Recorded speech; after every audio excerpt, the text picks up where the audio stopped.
Shabbat Shalom.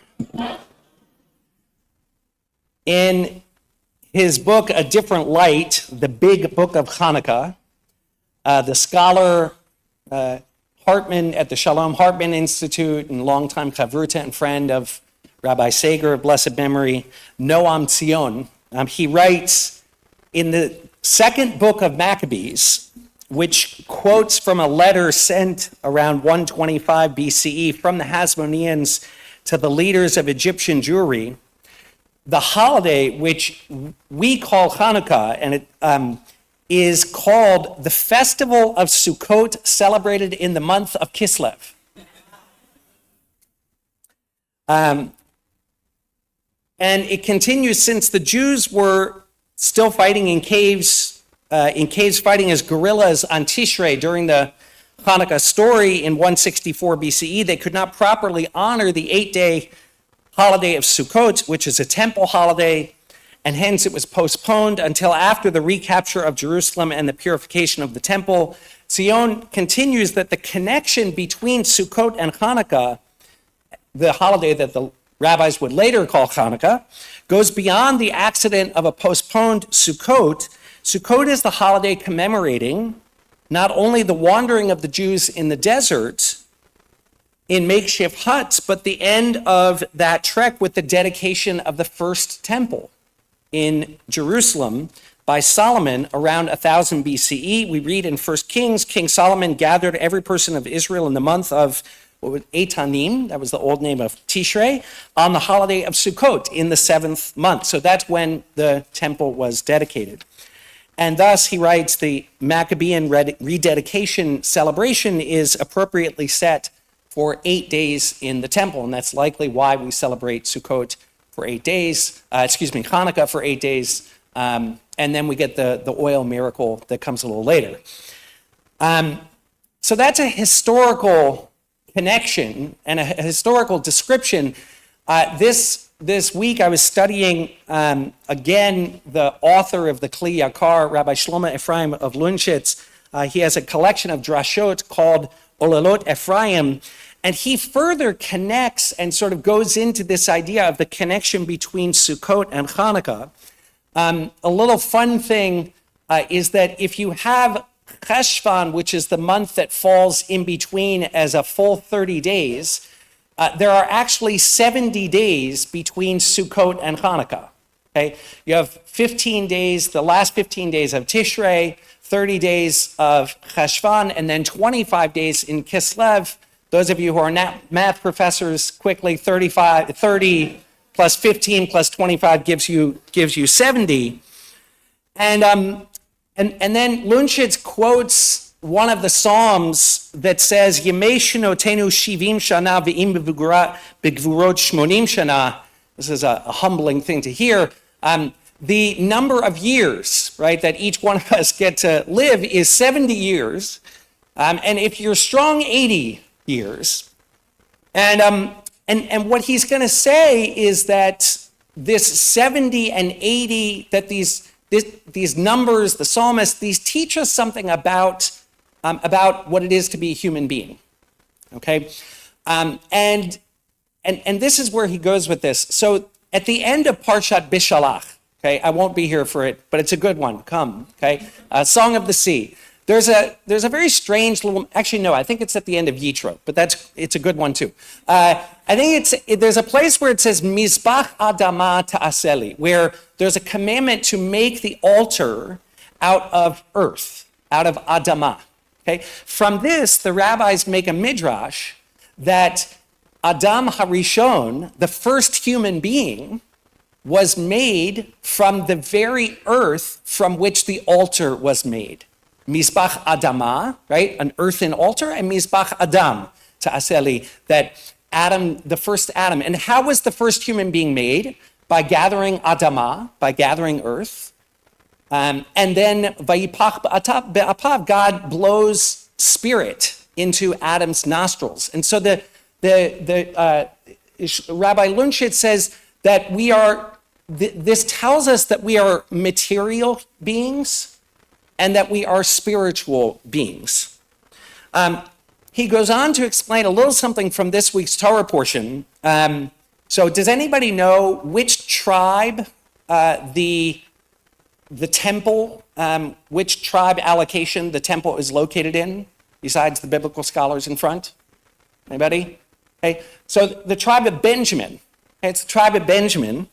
And so Lunschitz notices that in this week's Torah portion, you remember Joseph sits them all down from youngest to oldest. They're all astonished. And then further sort of testing the brothers and their jealousy, he gives what the Torah says is chamesh yadot, right? 5 times the portion to Benjamin as the other brothers, right? Testing, are they still jealous of not Joseph, but the other son of Benjamin, right? And this 5 times number, I got a lot of math in the Torah portion just for John and Adam if he's here. The 5 times, there he is. The 5 times number is something that that they try to explain. Seforno has this thing. He imagines that all the brothers are sitting and that they're sitting next to each other, and each 2 brothers gets 1 plate, right, of food. And Benjamin got his own plate, okay? So each of the brothers gets a half, and Benjamin gets 5 times as much because he doesn't have to share. I don't know if the math works, whatever. But the Rabbi Lunschitz notices that the altar, which is associated with Benjamin, okay, the altar is 5 by 5, okay? 5 amot by 5 amot. And the word yad, which is a very strange way to say 5 number of portions. You may have manot or something like that, but yadot is a little strange. He says yad is 14. 14 times 5 equals 70. Okay? And so what he says is that the altar is associated, what happens on Sukkot? The first day of Sukkot, we offer 70 bowls on the altar. And he says that the holiday of Sukkot is associated with the physical things that we give to God, the material gifts that we give to God. And sitting, according to the rabbis, what was right next to the altar in the temple? It was the Sanhedrin. The Sanhedrin, which had 70 sages, sat next to the altar, right? And the Sanhedrin speaks to the offerings of the spirit and the offerings of the mind. And he goes on to argue, right? I wouldn't, publish this in a journal, but it's beautiful.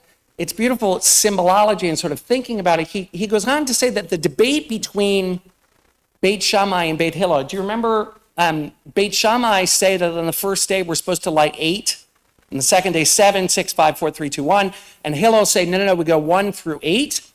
And he quotes somewhere in the Talmud where it says, for people who are amei haaretz, which is basically a way of saying stupid, or what? The hoi polloi, okay? It takes on a little more negative connotation, but basically, people who don't know Torah, right, that the Talmud says that as they get older, they become stupider, by which the Talmud means that they've invested all of their efforts into things of the physical world. And he says that is Beit Shammai. Beit Shammai is you're great when you're young, but your physical aspects diminish as you get older, whereas for Talmidei Chachamim, for people who invest in the study of Torah, they go up. And as they get older, they gain in spiritual strength. Some of you may have heard I'm heading on a sabbatical.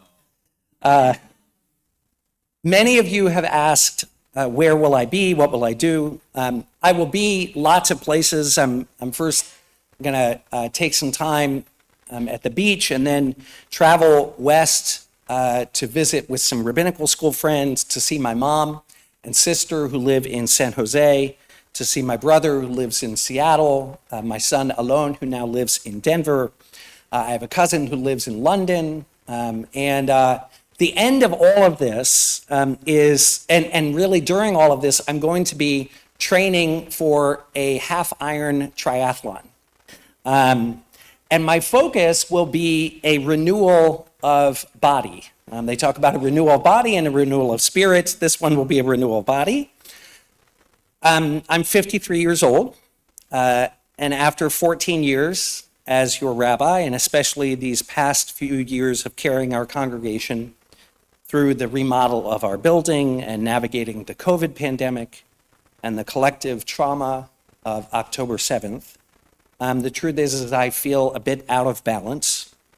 I have focused on you, I have focused on the spirit, but paid too little attention to my physical health. And while I pray that I've grown in wisdom, I feel a diminishment of my physical strengths that I'm not planning to stop because nobody gets out of here alive, but to readjust and to come back into balance a bit. While gone, I will continue to study. I have a chavruta. I'm continuing to take a class remotely at Jewish Theological Seminary for my doctorate. I'm going to work on some writing projects, possibly another tshuva for the law committee, an article reflecting on Jewish-Christian relations in the wake of October 7th. And I've also set for myself a goal of raising $18,000 for the Pancreatic Cancer Action Network in memory of Rabbi Sager and Jen's mom, Leslie Parker, both of whom were diagnosed with and then died from pancreatic cancer since my last sabbatical. And I invite you to make a donation if you feel so moved. I'll send out an email before the end of the December. While I'm gone, I know that I don't need to say this, but I'm going to anyways. Be kind. Every interaction that we have with each other here at Bethel and as a community with the outside world should embody the most important values of God's Torah, which are kindness and love. I implore you to be kind to Dory and the kitchen staff, to be kind to Rachel, to be kind to Ed and our staff in the office, to be kind to each other, whether we're waiting in line at Kiddush or sitting in a committee meeting or seeing each other at Costco after services. As we celebrate Chanukah, I want to say thank you for trusting me to be your rabbi, for gifting me this time for rest and renewal. Thank you in advance to Rachel for the Torah that she will teach, and I wish her an early mazel tov on her ordination as a rabbi in April.